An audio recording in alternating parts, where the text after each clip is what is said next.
Good afternoon, Tesla guys. This is Ian. I just made it to Fort Mill, South Carolina from Cedar Park, Texas in my journey. It did take 2 days. This is a 2019 Model 3 Standard Range Plus. It was a piece of cake. I'm just gonna show you, we had 3 adults and this is how much luggage we had.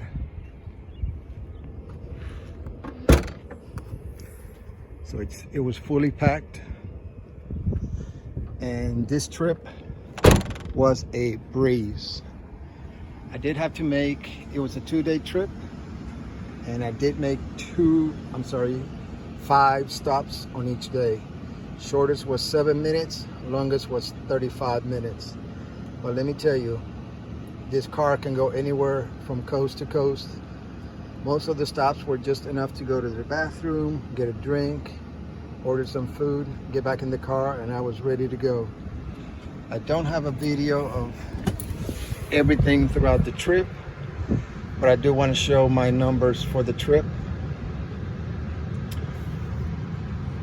Total trip, sorry about that. Total trip was 1,222 miles.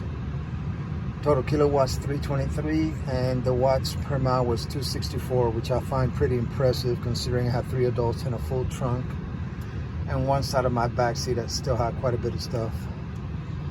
Love this car, it's so easy. I even had my sister, who doesn't know anything about electric cars, drive it, and she got used to it within 5 minutes, and it was a blast.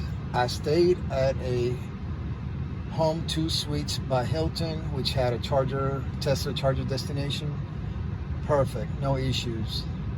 I also stayed another night at a Hampton Inn, I believe it was, in Meridian, Mississippi.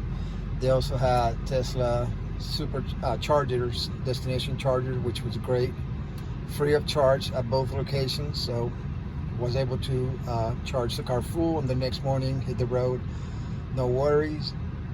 I did charge to 100% when I left the house, as well as the overnight charge, because the next trips were going to be long legs.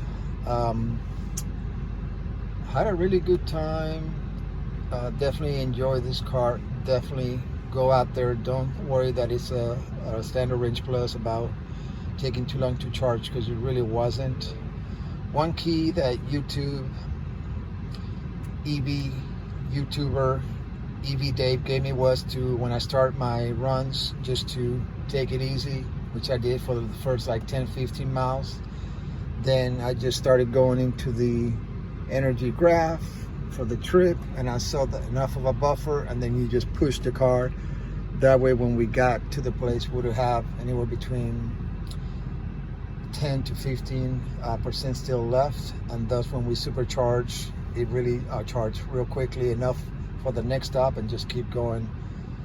One thing, I had just purchased autopilot before I started this trip, hoping that it was going to be great.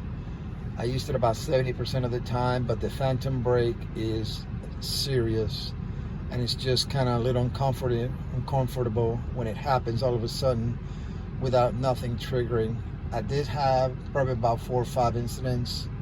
Some were approaching a bridge, not going under the bridge, but prior to the bridge, and I had about 2 other ones that were right in the middle of the open air. All of a sudden the car just wanted to slow down hard, and I can see I did have traffic behind me, so I really didn't like that sensation. So I don't know, I'm hoping Tesla can figure that out and send us a software update.